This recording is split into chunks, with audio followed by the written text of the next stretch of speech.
Hey everyone, ready for another deep dive? Today, we're taking a closer look at castor oil. Hmm. You know, that kind of thick, almost syrupy oil you might have spotted way in the back of your grandma's medicine cabinet. Yeah, it definitely has a reputation. Some folks swear by it. Others, well, they might not have the fondest memories. I get that. I remember my mom trying to give it to me for, well, I don't even remember what.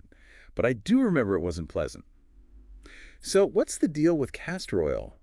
What makes it so different from other oils? Well, castor oil comes from the castor bean plant seeds, and it's got this unique fatty acid, ricinoleic acid. That's what gives it all those interesting Like properties. what? It's a humectant, so it attracts and holds onto moisture.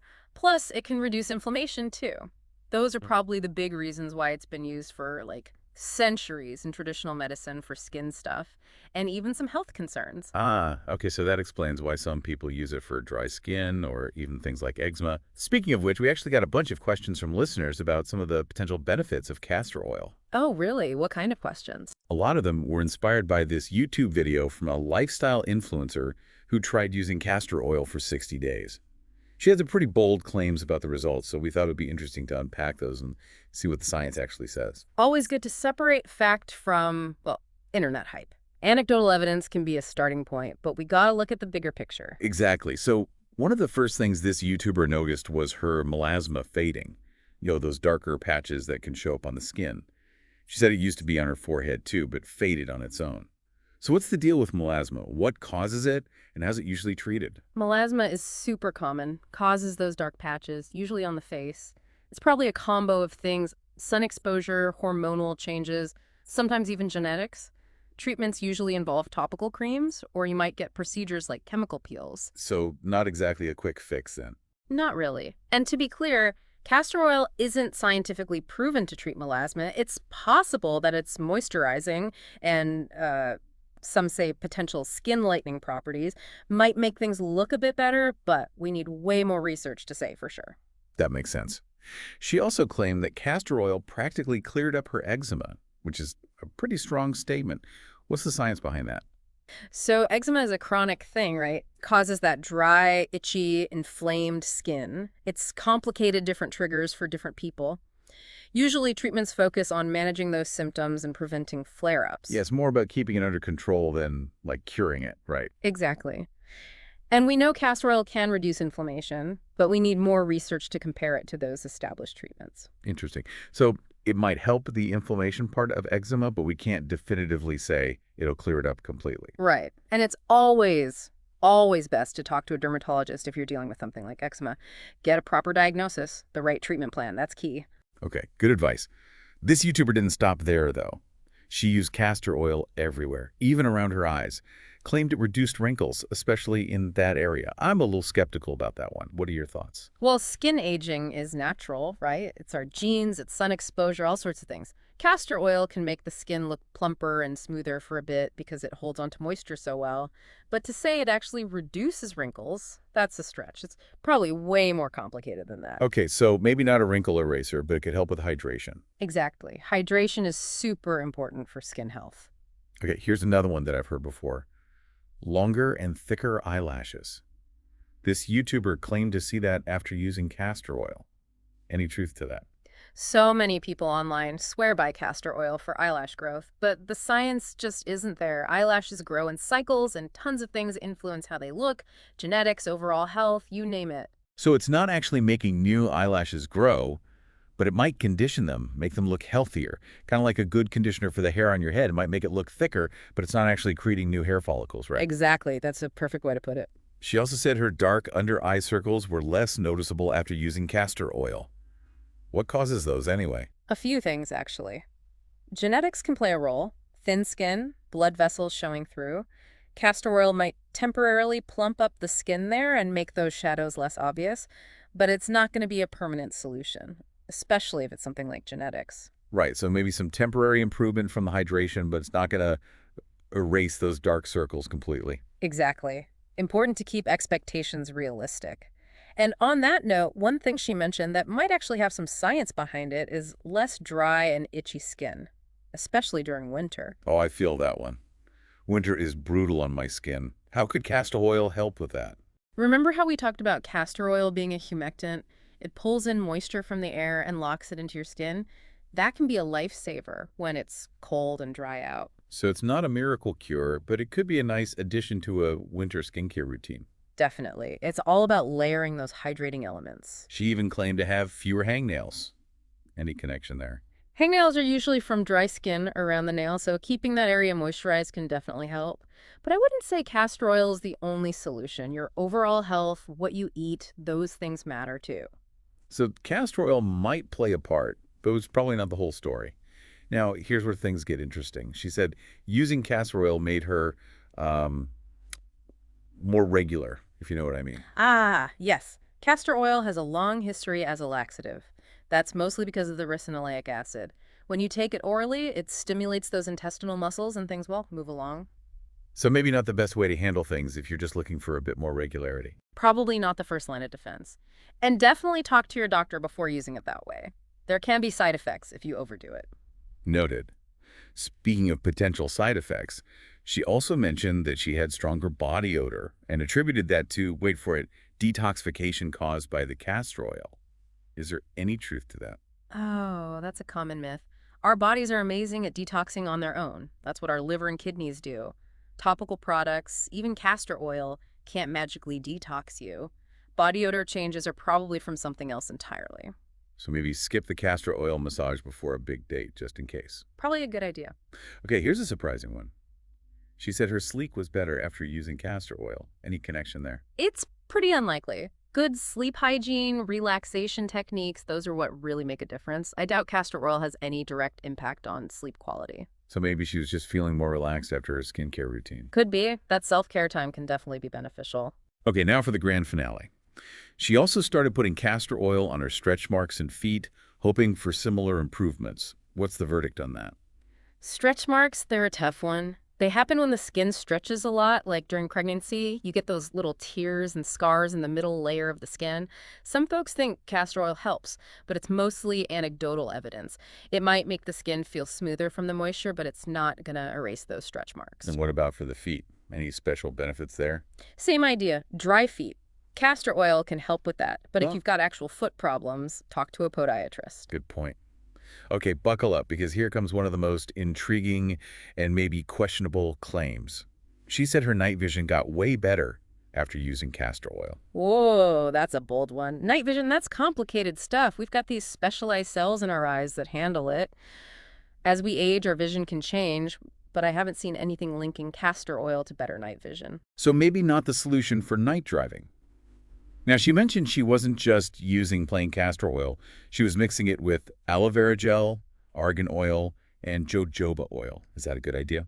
Let's break those down. Aloe vera is great for soothing and hydrating. Sunburns, little skin irritations, that's where it shines. Argan oil is packed with antioxidants and good fats, so it's a popular moisturizer. And jojoba oil, it's a wax ester, but it acts a lot like our skin's natural oil, so it absorbs easily and doesn't usually clog pores. So those all sound pretty good for the skin individually. What happens when you mix them all together? That's where things get tricky.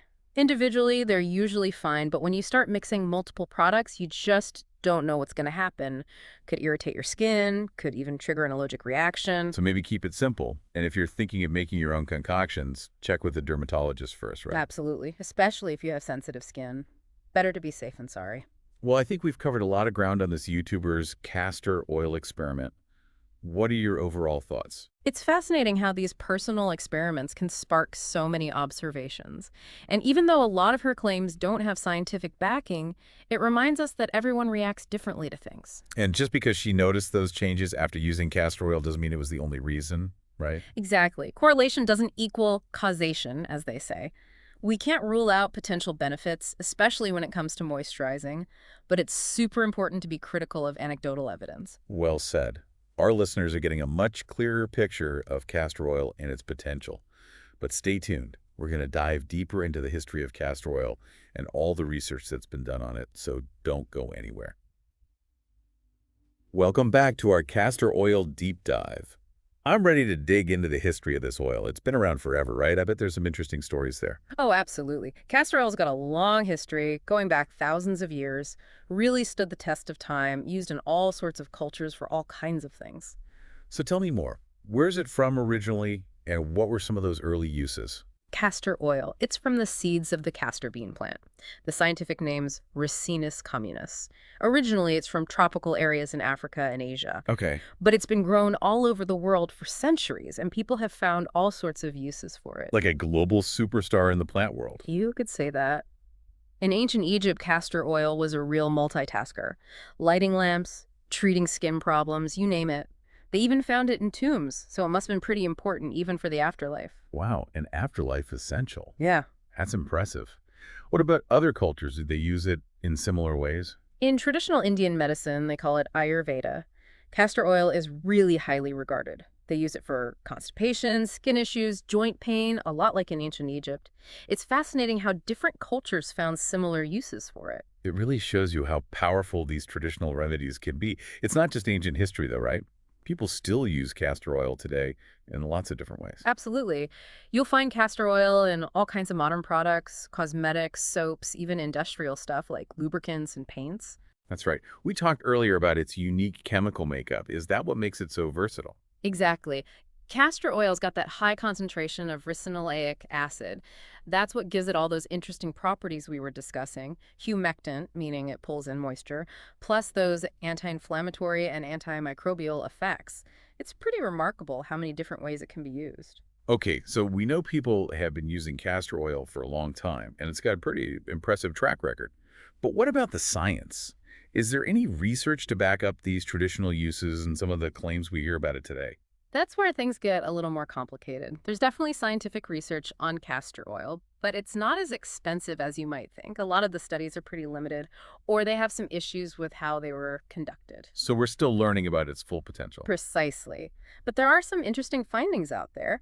For instance, a number of studies have looked into how castor oil helps wounds heal, which kind of ties back to what we were discussing about the YouTuber using it for her eczema. Right.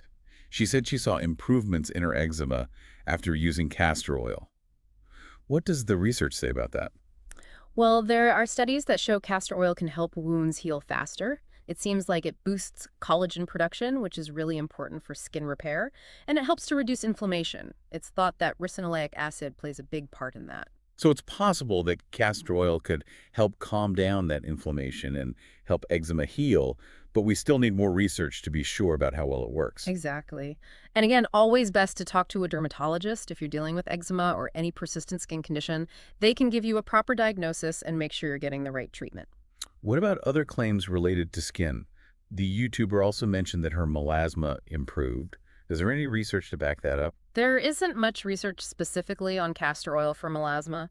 There are some studies that suggest it might have some skin lightening properties, but we really need more solid evidence before we can say anything definitive. All right, we have to be careful about those claims. What about its effects on hair? I know a lot of people believe in castor oil for hair growth, especially for eyelashes. Yeah, like we discussed earlier, that whole thing about castor oil making your eyelashes grow, it's mostly anecdotal. But there are some studies that indicate it might make hair shinier and less likely to break, probably because of those moisturizing and conditioning properties. So it might not actually be making new hair grow, but it could make the hair look healthier and fuller, like we were saying about conditioners. That's a great way to think about it. It's all about understanding the nuances of those claims and how what we see as improvement might not always reflect actual growth. Okay, let's switch gears a little and talk about taking castor oil internally. We mentioned earlier that it's been used traditionally for constipation, and the YouTuber even said she noticed her bowel movements becoming more regular.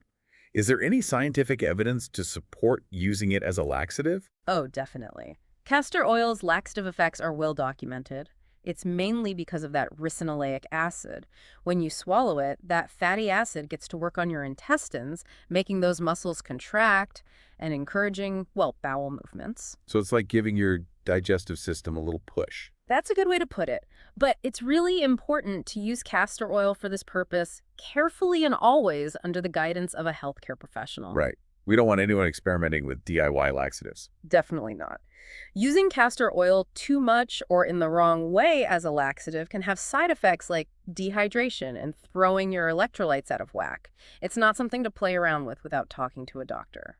Earlier, you mentioned that castor oil has antimicrobial properties. Can you remind us what that means exactly? Antimicrobial just means it can stop microorganisms like bacteria and fungi from growing, or even kill them off. So it's kind of like a natural disinfectant. In a way, yeah. Studies have found that castor oil is effective against different types of bacteria and fungi, which could be why it's been used traditionally to treat skin infections and wounds. That's pretty amazing. So Hmm. castor oil has this long history of use, and there's some scientific evidence to back up some of those traditional uses. Mm. What are some of the main things you want our listeners to take away from this deep dive? I really want people to understand that castor oil is a complex substance with a fascinating history and all sorts of potential uses. Some of the things people say about it might be exaggerated or not backed up by science, but there's also a lot of research going on that suggests it could be really helpful for certain health concerns. It's a good reminder that even everyday things we might not think much about can have some pretty surprising properties and a cool story behind them. Hmm. But as with anything, it's important to use castor oil responsibly, know the potential risks, and talk to a doctor or other healthcare professional if you have any questions, especially before taking it internally or using it to treat a specific condition. Absolutely. Making informed decisions is so important when it comes to our health and well-being. Who knows, maybe future research will reveal even more about castor oil and what it can do. It's a pretty versatile substance. Well, we've gone through history, talked about traditional uses, and looked at the science behind castor oil. But we're not quite done yet. In the last part of our deep dive, we'll be discussing some of the potential risks and side effects of using castor oil, and we'll give you some tips on how to use it safely and effectively. So stay tuned. Welcome back for the final part of our castor oil deep dive. We've talked about a lot, from its ancient uses to the latest scientific research. But before we wrap up, I think it's super important to talk about potential risks and side effects with castor oil. Got to give the full picture. Absolutely. Castor oil can be beneficial, but it's important to know the potential downsides too. Like we always say, knowledge is power, and that definitely includes knowing the risks of anything we use. Totally. So let's talk about it. What are some things we should be cautious about when it comes to castor oil? Well, one of the most well-known side effects is its laxative effect. We've already talked about that. Okay. It can be helpful for constipation, but if you use too much or use it the wrong way, that can lead to problems. Like what kind of problems? Overusing castor oil as a laxative can cause dehydration and mess with your electrolyte balance. Could even make you reliant on laxatives to go to the bathroom, which is definitely not a good thing. It's really important to use it carefully and only when your doctor tells you to. Got it. Not something to experiment with on your own. Exactly. Another thing to watch out for is allergic reactions. They're not super common with castor oil, but they can happen. Better to be safe than sorry, right? Definitely. What are some signs that someone might be having an allergic reaction to castor oil? It really depends on the person. You might have mild or severe symptoms. Some common ones are a skin rash, itching redness or swelling where you put the oil, but sometimes it can be more serious, like trouble breathing or even anaphylaxis, which is a really dangerous allergic reaction. Oh, wow. That sounds scary. What should someone do if they notice those symptoms after using castor oil? If you have any signs of an allergic reaction, especially if you're having trouble breathing or any sign of anaphylaxis, get medical help right away. No messing around when it comes to allergic reactions. Totally makes sense. Are there any other risks to be aware of? We've mostly been talking about castor oil on the skin, but what about swallowing it? Anything to be careful about there? Yes, definitely something very important. If you're pregnant, you should never swallow castor oil. Okay, that makes sense. Why is that? It can make your uterus contract, and that could lead to premature labor, so not worth the risk. Definitely something pregnant women need to avoid. And I guess it's always a good idea to talk to their doctor before trying anything new during pregnancy, right? Just to be on the safe side. Exactly. Pregnancy is a time to be extra cautious. Talk to your healthcare provider before using anything new, whether it's medicine, a supplement, or even something natural like castor oil. Okay, so we've talked about the risks. Now let's talk about how to use castor oil safely and effectively. Any tips for our listeners? Of course. The most important thing is to always do a patch test before using castor oil on a large area of your skin. I know about patch tests for hair dye, but how do you do one with castor oil? It's really simple. It's just a way to see if you're allergic to something. Put a tiny bit of castor oil on a small area of your skin, like the inside of your wrist. Then wait a day and see what happens. If you get any redness, itching, or anything like that, it means you might be allergic and you shouldn't use castor oil at all. That's a smart move. Much better to find out you're allergic with a little test than after putting it everywhere. Any other tips for using castor oil safely? If you're using it as a laxative, and again, always talk to your doctor first, make sure you follow their instructions about how much to take and don't use more than they tell you to. We definitely want to avoid any castor oil accidents What about using it on the skin? Remember, castor oil is really thick, so a little bit goes a long way. Start with a small amount and add more if you need it. You don't want to end up all greasy or clog your pores. Yeah, good point. Probably a good idea to keep it away from your clothes and furniture, too. Oh, definitely. It can be a real pain to get out of fabric. And lastly, this is true for anything you use, but especially if you have any health conditions or are taking other medications. Always talk to your doctor before using castor oil, whether you're putting it on your skin or taking it internally. They can tell you if it's safe and how to use it the right way. Great advice. Yeah. Always best to get a professional opinion when it comes to your health. Well, I think we've covered just about everything there is to know about castor oil, from its history and traditional uses to the science behind it and how to use it safely.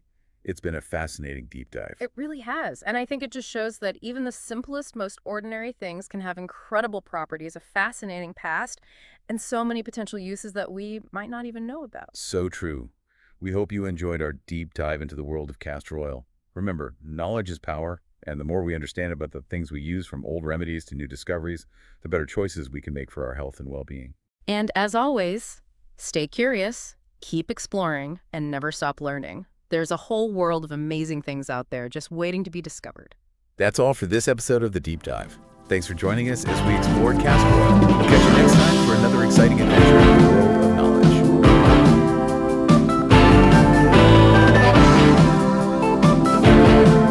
Subscribe now.